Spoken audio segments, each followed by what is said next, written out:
Yeah, I think over the last sort of 20 years or so, there's been a big turning point in the cultural consciousness around things like synchronicity and things that have a more like dubious intellectual reputation. I think I would think of it as a kind of a process of intellectual maturation, but part of that maturation process is there's a kind of an adolescent stage of needing everything to be concrete and well defined and just dealing in hard facts. But the thing is that, people have experiences of things that don't play nice in that kind of framework. And that usually happens when they get older in their 20s and 30s. And so then there's a gradual return, a realization that, oh, maybe I need to open up my framework to include these kinds of things, because there seems to be something a bit akin to staying in adolescence in terms of just denying them and just rejecting them and just saying, well, that's just not real. That, like, we understand how the world works and that kind of thing's just not possible.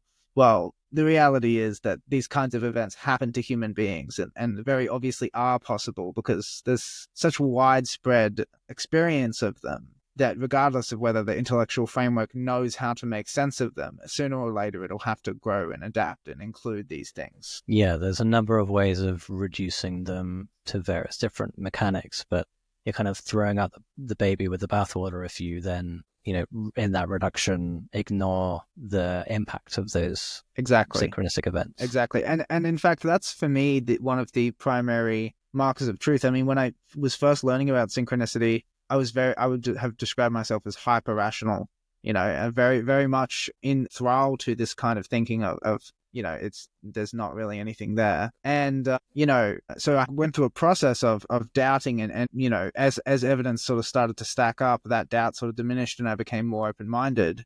But my mentor called it stalking synchronicity, sort of a set of techniques associated with training yourself to pay attention and to follow the signs and to see where they lead you. And my experience is that if you're able to do that with skill, then what it leads you to is the kind of personal transformation, healing kind of experience that in retrospect leaves no doubt as to there's something meaningful and real about that. Because if it wasn't real, how did it heal me? How did it change my life and show me that my path was, I wasn't on the right path and I needed to, that kind of experience of meaning and especially healing meaning, I think leaves no doubt in the mind of the experiencer that there's something to that is real and valuable and needs to be included in any kind of intellectual rectification of the way that the world works.